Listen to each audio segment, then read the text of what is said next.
everyone. Good morning, good afternoon, and good evening. My name is Bidyut. I'm the Senior Solution Manager from IBM US, and I'll take you through the topic of the generative AI for biomedical insights, solutioning through the OpenBIOML and BIO GPT. Though this session is focused on the life science industry, but I believe the people from the other sectors, for example, the industrial manufacturing industry and the other industries too, would find this session interesting. So stay tuned. Thank you.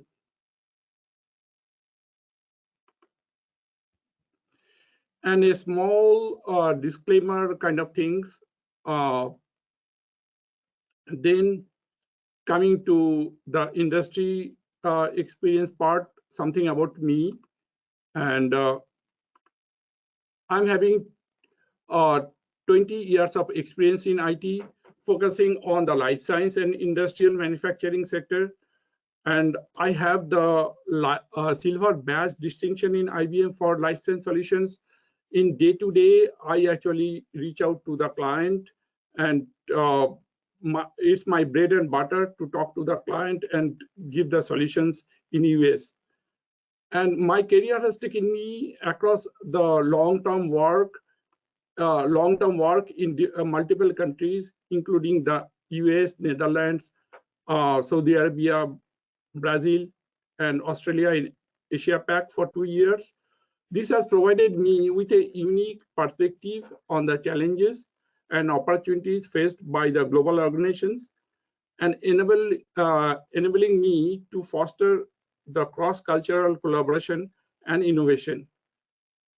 Coming down to the interest, and my interest is in the applied AI/ML analytics, AI/ML driven life science, and industrial manufacturing industry solutions. I'm a reviewer of the Scopus index journals. I do a lot of judging activity and also play the role of the expert at the global startup competitions. And I'm an elected fellow of IET London. I'm also a senior member of IEEE. I'm an alumnus of the IIT Delhi, a premier institute in India. Thank you. So in the next slide, I would start with the case studies from the Gartner, which actually talks about the generative AI's role in reshaping the life science industry. At the middle part of it, you can see it's mentioned the reference, the Gartner study, and there's also a date, January 26, 2023. Why so? Why I'm saying so? Because it just released after the tsunami of the some sort of the technological tsunami, you can say, of the generative AI launched by the ChatGPT in November 2022. So just after 3 months, they actually released the study realizing the impact of the generative AI in the industry. And what they say, they're saying by 2025, we expect more than 30% up from the zero today of the new drugs and materials to be systematically discovered using the generative AI techniques.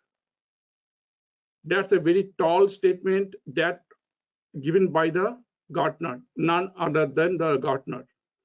And at the below, you can see a small chart that's from the across the industry, which would get impacted by the generative AI.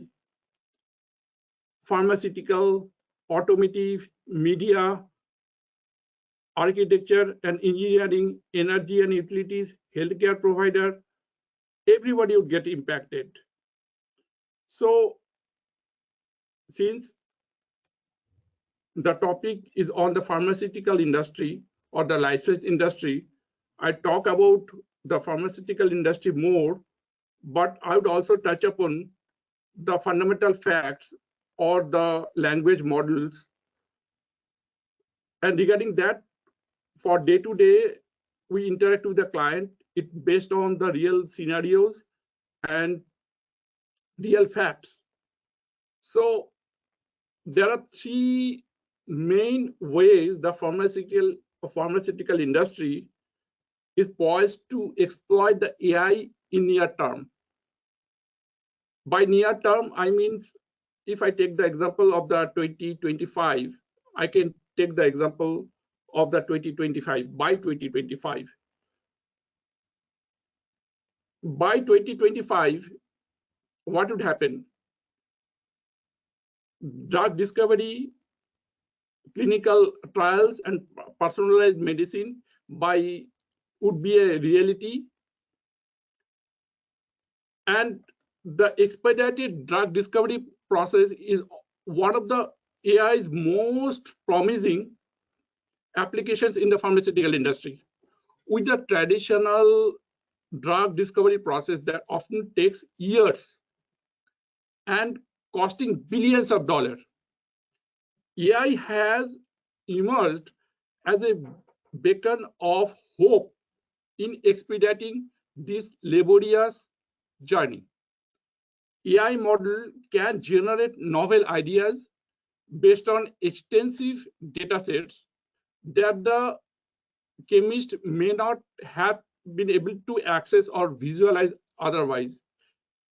I would again pick up the term called the extensive data set again in the latter in my session. Why I am saying it again and again, the extensive data set, why it is important for the industry. This capability has the potential to uncover the new possibilities and expand the horizons of the drug discovery. Large language models, the LLMs, in short, what we call it as AI, are emerging as a valuable new biomedical discovery and therapeutic development tools. There is no doubt of it as of now. The value of AI lies in the ability to think beyond the limitations of human knowledge. By now, we actually have understood or only seen the glimpse. But from the industry perspective, that's actually something different. What the difference? For example, while the ideas generated by the AI are not the actual drugs in the pharmaceutical industry, they provide the chemist with a starting point and allow them to take advantage of advanced manufacturing in the next step. So then comes the ethical enhanced clinical trials. This is one of the pivotal phase in the drug development. This often faces challenges like the patient recruitment, data management, and monitoring. Three things. Artificial intelligence emerged as a key ally in addressing these challenges by optimizing various aspects of clinical trial process. By streamlining data collection, AI can offer valuable insights into patients' demographies, treatment response variability, and potential subgroups that might respond better in specific treatments. I would explain each of the terms right now, which I'm saying. The second one is the AI-driven patient recruitment algorithm can identify suitable candidates for the clinical trials, reducing the recruitment timeline. There's a long recruitment timeline happens for any clinical trials. You may have seen on the paper, or sometimes it happens, it appears as a recruitment timeline and you can actually volunteer for the blood and giving all the other details kind of things. So the recruitment time is much more significant for the drug development. There comes the real-time data analytics.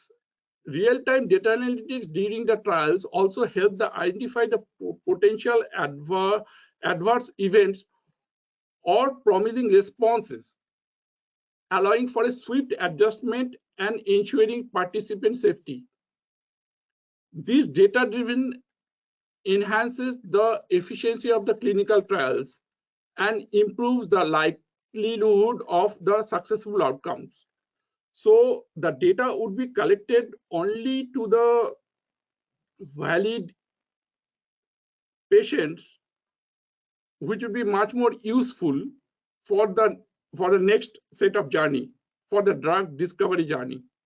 There is no point of collecting the data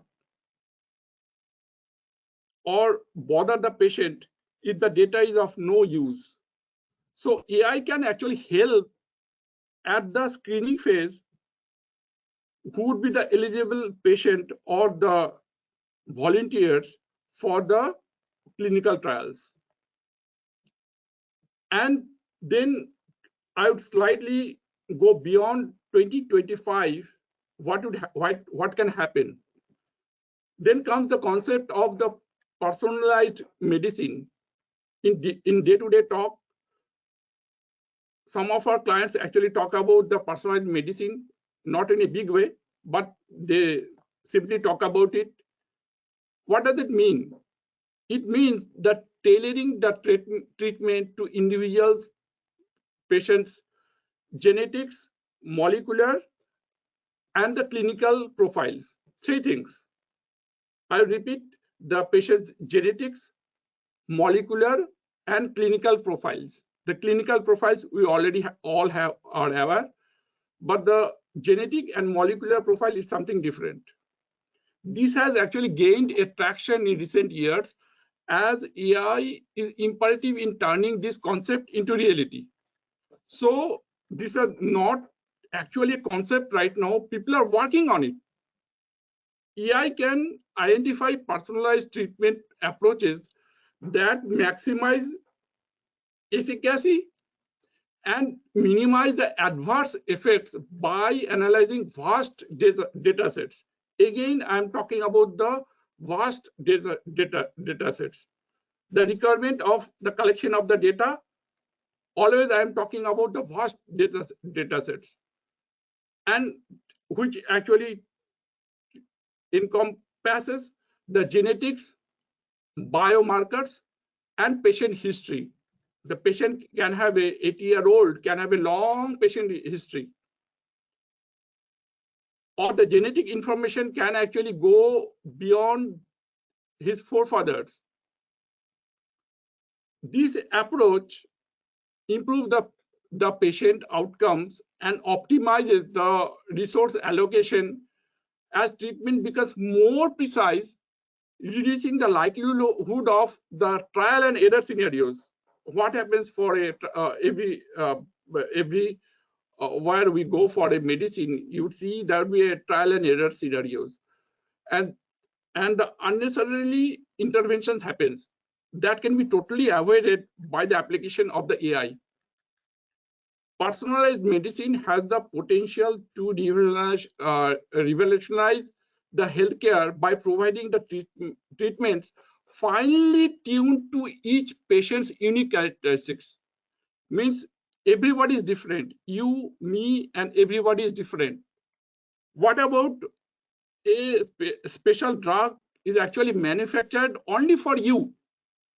So AI-driven algorithm can access the potential effectiveness of the various treatment options for a specific patient, allowing physicians to make a more informed decisions. Like a PC, my PC, it will be my medicine. So the pharmaceutical industry is embracing the AI significantly at the background. Sometimes we hear a lot about it, but it's a reality right now. Not only the transforming the drug discovery, the clinical trials, also on the personalized medicine. The potential of the AI to accelerate the drug development, enhance clinical efficiency, and usher in a new era of personalized medicine tailored to an individual patient's need. It's actually unmatched by the earlier precedent-based approach. What is that precedent-based approach? You got cured by applying some sort of doses of the medicine. It doesn't mean that the same dose would work for you. That's called the precedent-based structure or the approach. AI comes in picture, it becomes more data-driven to give you a more realistic data. By leveraging the AI's computational power, means the AI need to, in the backbone, in the next slide, I've come across the LLMs. The huge computational power, we can actually unlock new frontiers of the medical enhancement that were once unimaginable, ultimately benefiting the patients worldwide. The role of AI in advancing the pharmaceutical innovations is undeniable. That's true. But the challenges around the bias and the transparency remain. The black box nature of some of the AI models can make it difficult to understand how the specific decisions or the predictions are made. So this lack of transparency can hinder the accountability and pose challenges when the explanations are required. I repeat, when the explanations are required. What explanations? Such as the regulatory, compliance, or even the patient's consent. So in the next slide, I would go a little bit deep on the techniques and how we can actually mitigate the risk of the large language models available, and it's getting traction. It's getting a lot of pharmaceutical companies that are working on the LLMs. They are using it. They are trying to develop these things. And if you look at in the right-hand side, there's a diagram or a picture which actually illustrates the artificial intelligence, and it visualizes the benefit and flaws of the large language model. So every powerful thing or the mechanism or technology is having some sort of responsibility factor or the flaws. Even the human beings are having the flaws.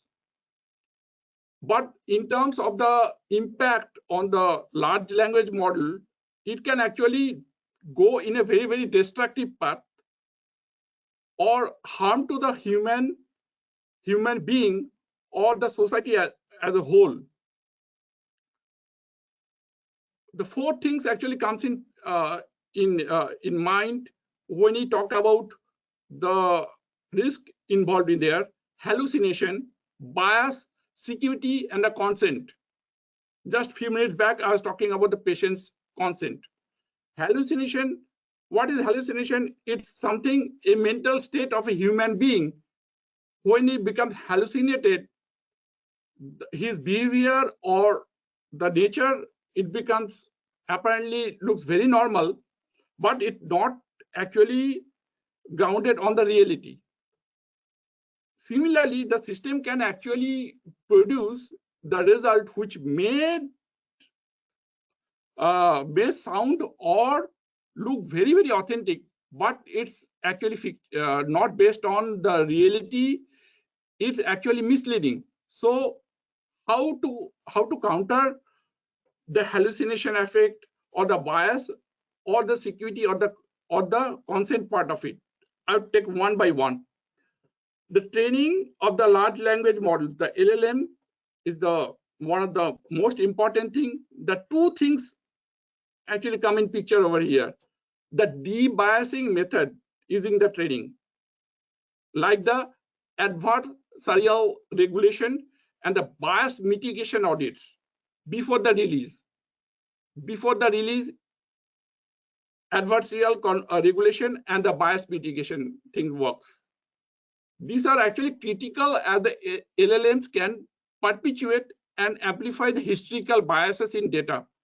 So if we put the more information in the historical information in the data, there is a more chances of the bias. At the same time, the model card specification that quantify performance across different demographic groups can enhance the transparency. These are the two methods, the two ways the training of the LLMs can actually enhance and produce a better result, or which is based on the reality. Then comes on the LLM architecture. I've written the scalability. The scalability, what is a big thing about the scalability? We want every system to be scalable, but since the LLM need to deal with a huge amount of data, it has to be very, very scalable. At the same time, the attention mechanism need to be controllable by the humans. So these two features are the cornerstone or the foundation stone of the LLM architecture. So and then coming to the model governance, the transparency, accountability, and the ethical considerations all comes in picture for the model governance. If I question you, which one of these is actually more important?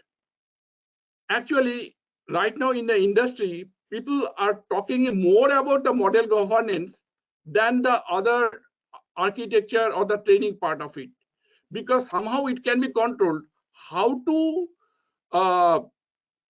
create a model or an ideal governance structure for the AI becomes very, very important. So how it can be done? There are different ways. Some of the architecture, there's an inbuilt feature for the model governance. At the same time, for the model governance, there is no room for any error for the model governance in some of the regions or the countries.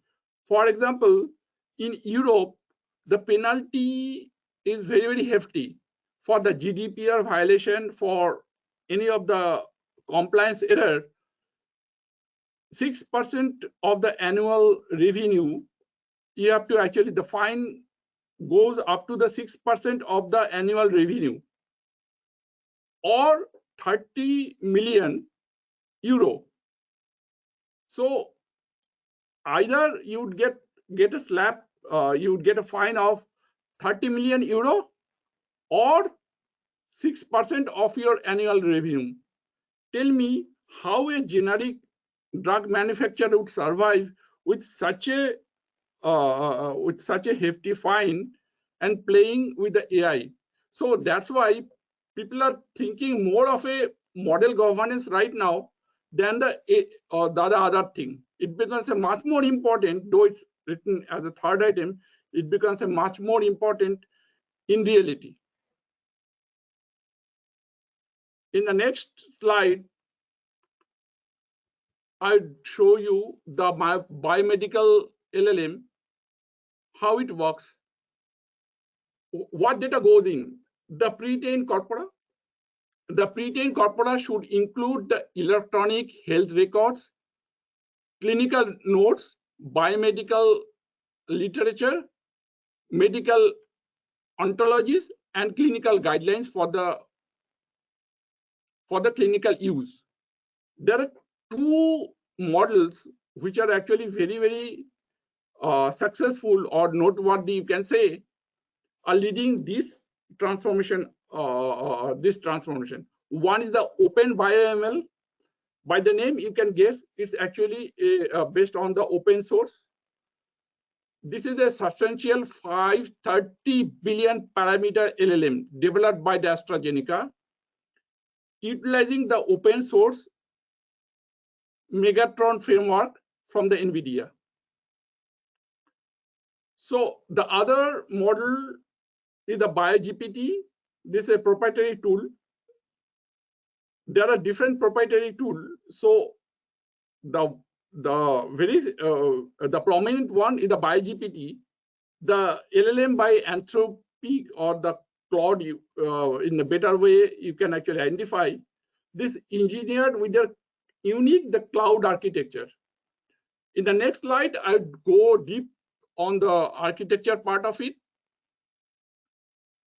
The architectural insights. For example, the OpenBIOML. The key thing is the massive transformer foundation. It provides a very impressive biomedical language capabilities. It demands substantial computational resources for the responsible operationalization. And the rigorous monitoring, evaluation, and human oversight are very much required or imperative during the deployment. What does it mean? Why it's specific for that? So these two models are having the drawbacks and advantages. And in contrast to BIO GPT, the architectural innovations, it aims for greater stability and safety. That's crucial for the biomedical applications. It based on a term or a architectural framework called the constitutional AI. The constitutional AI refers to a training objective that align the model with human values. The guys who are from the industrial manufacturing, they would know the fifth industrial revolution talks about the human element. So it's very similar to that.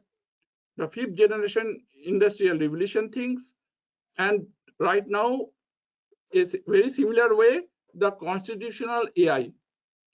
The cloud is actually trained to avoid the contradictions, stay honest about the limitations, and incorporate the user feedback. This makes the model less prone to confidentiality, generating incorrect or nonsense outputs.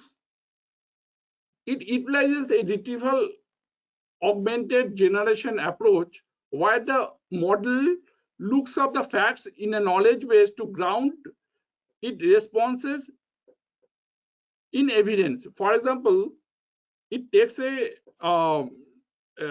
gives a data point, so it can actually refer to the facts or the data point. Based on that, it actually made the decisions.